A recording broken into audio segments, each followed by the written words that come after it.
Welcome to History Uncovered, where we delve into the stories and events that have shaped our world. In this episode, we journey back in time, to the heart of ancient Persia, to explore the life and reign of a mighty ruler, a great builder, a military strategist, and an administrative genius.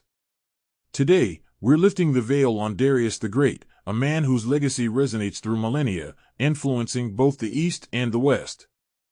Darius, or Darius the Great, as he is often known, was the third king of the Persian Achaemenid Empire, reigning from 522 BC until his death in 486 BC. His rule ushered in an era of unprecedented peace and prosperity, laying the groundwork for the cultural, economic, and political foundations of one of the most extensive empires in history. In today's episode, we'll uncover the extraordinary achievements and the deep-seated controversies that have made Darius a legendary figure, a character who is both profoundly human and, in many ways, larger than life. Whether you're a seasoned history buff or a curious mind looking to broaden your horizons, this episode promises to transport you back in time and introduce you to a man whose mark on history remains indelible. So buckle up as we journey through the sands of time, navigating the historical landscapes of ancient Persia under the reign of the ruler known as Darius the Great. Stay tuned as we journey back over 2.5 millennia to revisit the life of this remarkable ruler, his conquests, his grand projects, and the lasting legacy he left behind. Darius was born as the eldest among 5 sons to Hystaspes. However, the identity of his mother is shrouded in mystery and historical conjecture. Modern historian Alireza Shapor Shabatzi suggests that his mother might have been Rotogun. Yet, another perspective comes from Lloyd Llewellyn-Jones, who cites newly discovered texts in Persepolis that indicate Darius' mother was a wealthy landowner named Erdabama, a woman of prestigious lineage descending from local Elamite rulers. Richard Stoneman, too, references Erdabama as Darius' mother. Now, let's take a step into Darius' early life.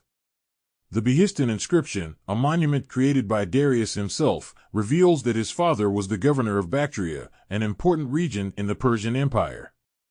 Prior to ascending to power, Darius served as a spearman in the Egyptian campaign of Cambyses II, the then Persian Great King. The term spearman is often interpreted to mean the king's personal spear carrier, a role of considerable importance. Indeed, Darius' father, Hystaspes, was not just a soldier, but also a noble at Cyrus' court. An intriguing chapter in this saga begins as Cyrus prepares for a pivotal battle with the Armenians. Concerned about the uncertainty of war, he crowns his son, Cambyses II, as king, preparing for a scenario in which he might not return. However, following this, Cyrus has a vision, a prophetic dream where Darius is seen with wings atop his shoulders, standing at the very boundaries of Europe and Asia, symbolizing the extent of the known world.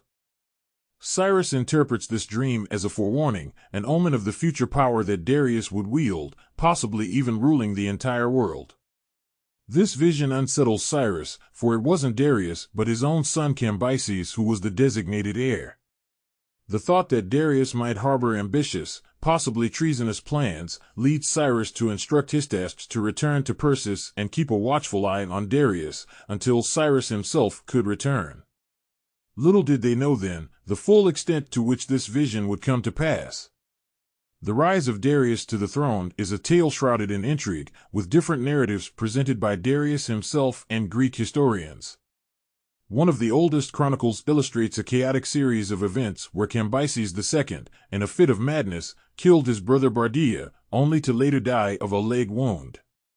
Post this, Darius, alongside a group of 6 nobles, ventured to Scythia to dispatch an impostor, Gaumata, who had assumed the throne by masquerading as Bardia during the legitimate king's absence. Darius's version of the events, inscribed on the Behistun monument, suggests that Cambyses II did indeed kill his own brother Bardia. This murder, however, was unbeknownst to the Iranian populace. It was during this period of ignorance that Gaumata, a false claimant to the throne, deceived the public by asserting he was Bardia. With the people becoming increasingly disgruntled under Cambyses's rule, a revolt ensued in his absence on March 11, 522 BCE. By July 1st, the populace chose Gaumata, who was believed to be Bardia, as their leader. However, no member of the Achaemenid family dared rise against Gaumata, fearing for their own lives. It was Darius, who had served as Cambyses' lance-bearer, who sought divine assistance. In September 522 BCE, he, alongside nobles Otanes, Antaphrines, Gobrias, Hydarnes, Megabyzus, and Aspathenes, assassinated Gaumata in the fortress of Scythia. Greek historian Herodotus offers another intriguing narrative of Darius's rise to power.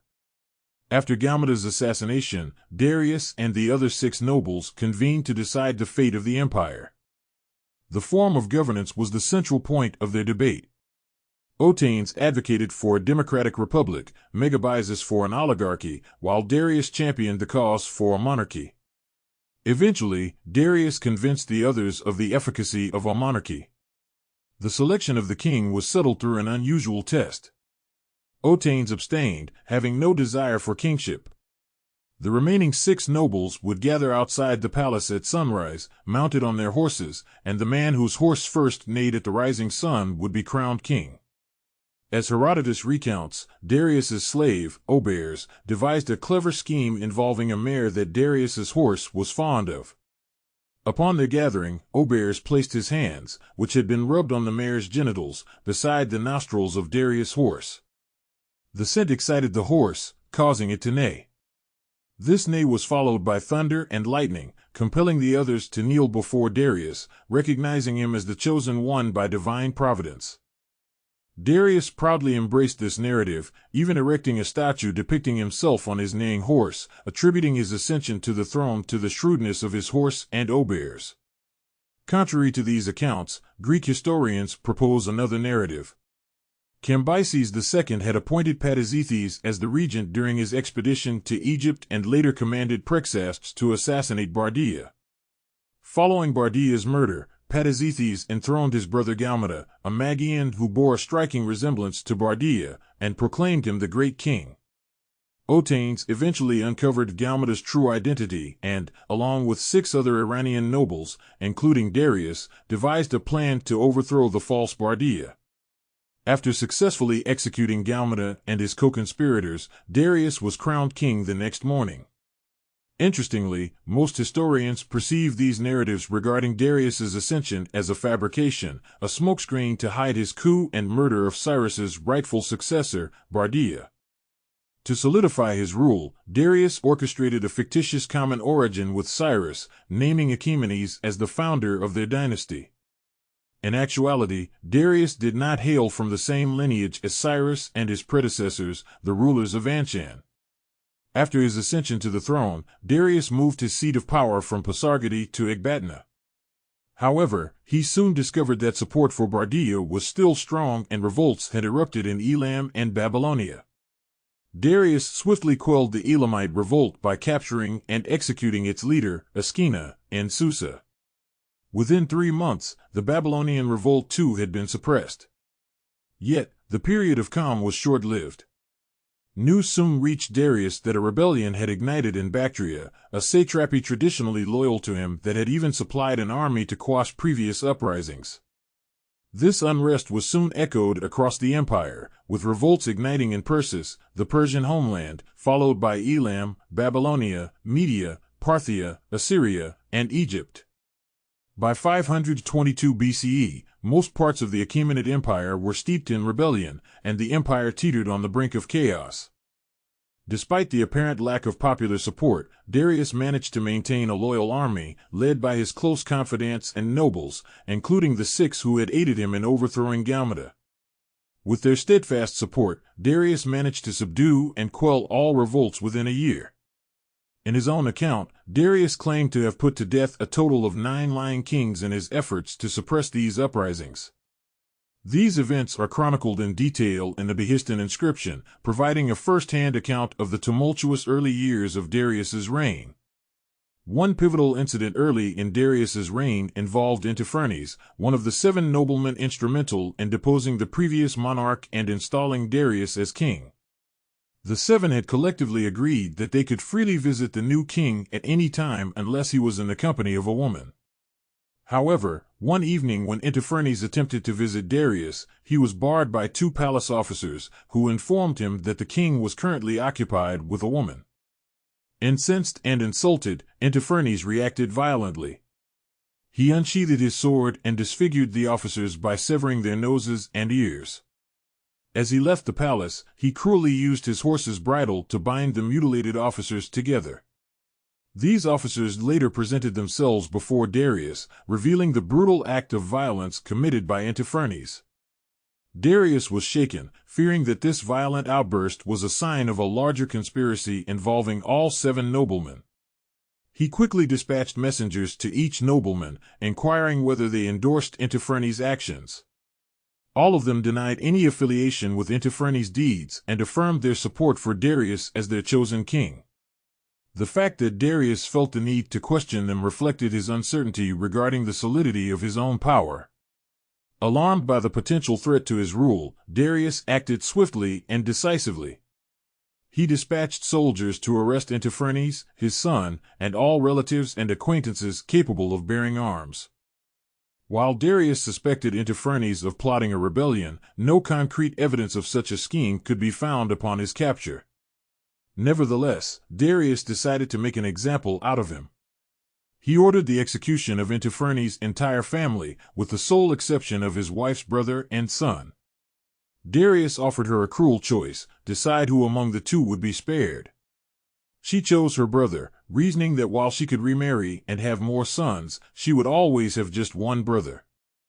Darius was moved by her response and, in an unexpected turn of events, decided to spare both her brother and her son. This episode served to underscore the precariousness and volatility of court life in Darius's early reign. Having consolidated his authority over his vast realm, Darius set his sights on Egypt. He embarked on a campaign that saw him cross paths with the Egyptian pharaoh's forces.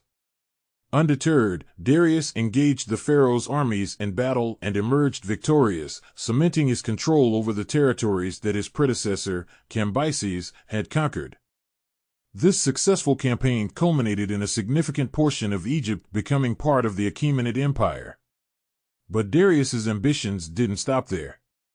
A series of subsequent campaigns set in motion an era of expansion that would see the Achaemenid Empire reach its territorial zenith.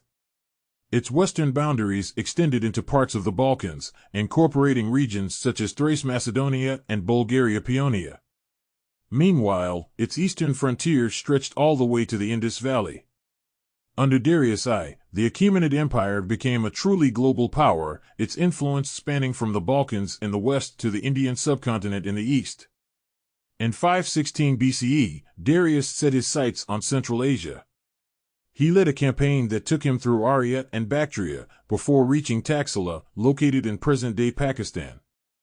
As the winter of 516 to 515 BCE approached, Darius chose to hunker down in Gandhara, using this time to strategize and prepare for the conquest of the Indus Valley.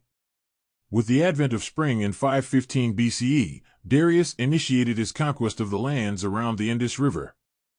His campaign was a resounding success, and Darius soon reigned over a swath of territory stretching from Gandhara to modern-day Karachi. But Darius was not content with merely ruling these lands. He sought to explore and understand them. To this end, he appointed Scylax of Carianda, a Greek explorer, with a unique mission. Scylax was tasked with exploring the Indian Ocean, from the mouth of the Indus River all the way to Suez. It was a significant undertaking, marking one of the earliest recorded instances of marine exploration in history. Following this, Darius retraced his steps back home. He marched through the Bolan Pass, journeying through Arachosia and Drangiana, before finally making his way back to Persia. These campaigns not only expanded the Persian Empire's borders, but also its understanding of the wider world, truly symbolizing Darius's reign as one of exploration and conquest. After the murder of Bardia, a series of revolts broke out across the Persian Empire, especially in the eastern regions. To assert his authority as the new king, Darius led his army throughout his realm, quelling each uprising one by one. One of the most significant among these was the Babylonian revolt led by Nebuchadnezzar III. This rebellion erupted when Otanes pulled much of the military from Babylon to assist Darius in dealing with other insurrections. Viewing this as an opportunistic and deceitful act by the Babylonians, Darius assembled a large force and set off for Babylon. Upon reaching Babylon, Darius found himself facing a well-fortified city. The gates were firmly shut, and a variety of defensive measures had been put in place to keep Darius and his forces out. The rebels mocked Darius, going as far as to taunt him, saying, "Oh yes, you will capture our city, when mules shall have foals."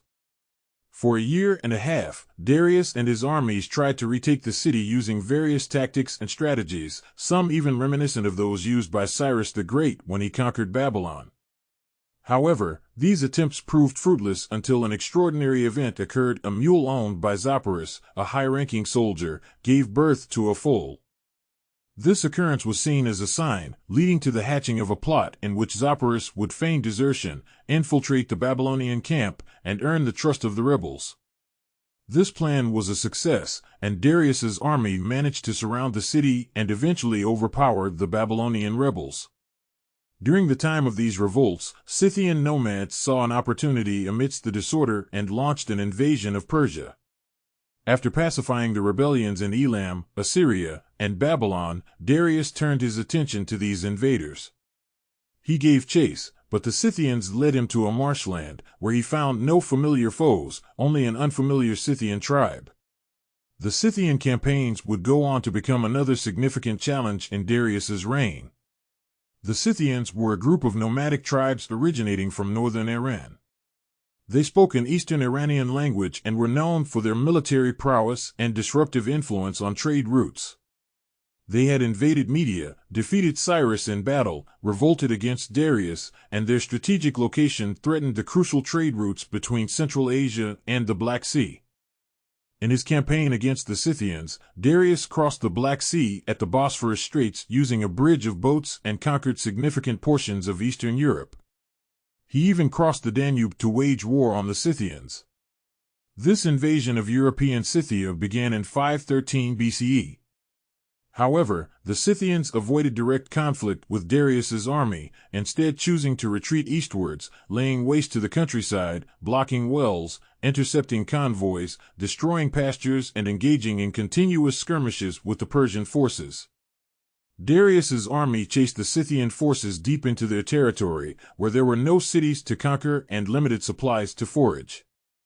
Darius, exasperated, sent a letter to the Scythian ruler Idanthus, demanding either a fight or surrender. In response, Idanthus stated he would not engage in battle with Darius until they found the graves of their fathers and tried to destroy them. He declared that their current tactics would persist, as they had no cities or cultivated lands to lose. Despite the elusive tactics employed by the Scythians, Darius's campaign was relatively successful. As described by Herodotus, the Scythian strategy led to the loss of their best lands and the damage of their loyal allies. This put Darius in an advantageous position. As he moved eastwards into the cultivated lands of Eastern European Cythia, his forces remained resupplied by his fleet, and they managed to live off the land. While advancing, Darius captured and burnt the large fortified city of the Budaini, allies of the Scythians. Darius eventually ordered his forces to stop at the banks of the Oris River, where he built 8 great forts, some 8 miles distant from each other, likely as a defensive measure. After a month of chasing the Scythians, Darius's army was suffering due to fatigue, lack of supplies, and sickness. To avoid further losses, Darius halted the march at the banks of the Volga River and headed towards Thrace. By then, he had conquered enough Scythian territory to command the respect of the Scythians towards the Persian forces. Darius's European expedition, which began with the invasion of Thrace, was indeed a significant event during his reign. He managed to conquer numerous cities along the northern Aegean, while Paeonia was also brought under Persian control. Macedonia, on the other hand, submitted voluntarily to the Persians, becoming a vassal kingdom. Darius left Megabyzus in Thrace while he returned to Sardis to spend the winter. By 510 BCE, the Greeks living in Asia Minor and some of the Greek islands had submitted to Persian rule. Darius welcomed the Greeks who were willing to serve him in his court and his treasuries. They served in various capacities, including soldiers, artisans, statesmen, and mariners. However, Greek concerns over the increasing strength of Darius's kingdom, coupled with their continuous interference in Ionia and Lydia, foreshadowed the impending conflict between Persia and certain leading Greek city-states. When Aristagoras instigated the Ionian revolt, both Eretria and Athens backed him by providing ships and troops, even setting fire to Sardis. The Persian response involved military and naval operations that resulted in the reoccupation of Ionian and Greek islands, the resubjugation of Thrace, and the conquest of Macedonia under Mardonius in 492 BCE. Even though Macedonia had been a vassal kingdom of the Persians since the late 6th century BC, it had retained a level of autonomy. Mardonius' campaign, however, fully integrated it into the Persian kingdom.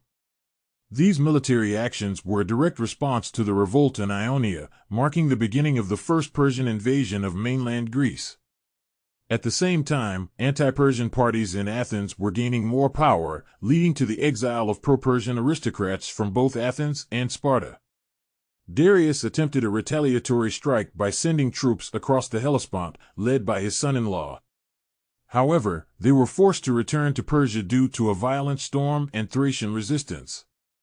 Still seeking revenge on Athens and Eretria, Darius assembled another force of 20,000 men, commanded by his admiral, Datis, and his nephew, Artaphernes. They succeeded in capturing Eretria and advanced to Marathon. However, in the Battle of Marathon in 490 BCE, the Persian forces were defeated by an Athenian army, marking the end of the first Persian invasion of Greece. Before Darius could complete preparations for a second invasion, which he intended to lead personally, he passed away, leaving the task to his son, Xerxes. When news of the Persian defeat at the Battle of Marathon reached Darius, he began planning another expedition against the Greek city-states. This time, he intended to personally lead the imperial armies.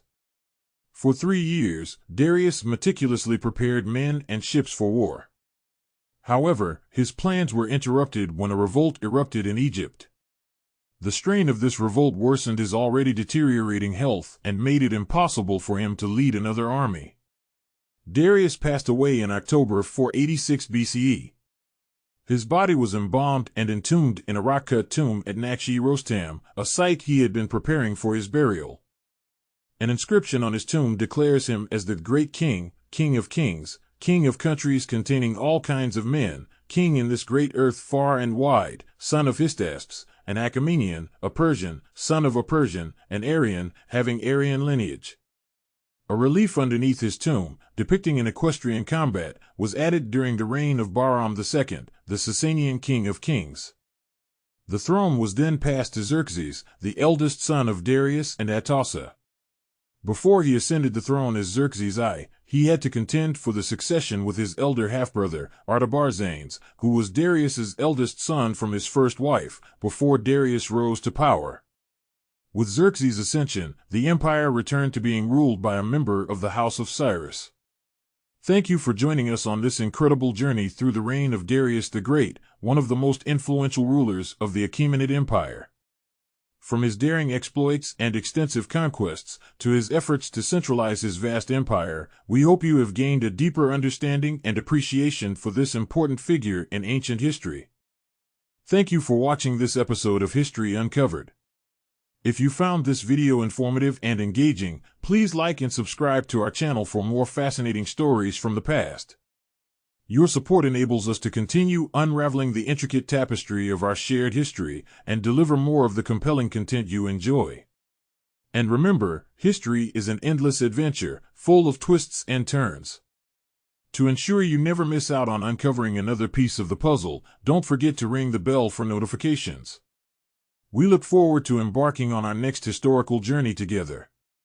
Until then, keep uncovering history.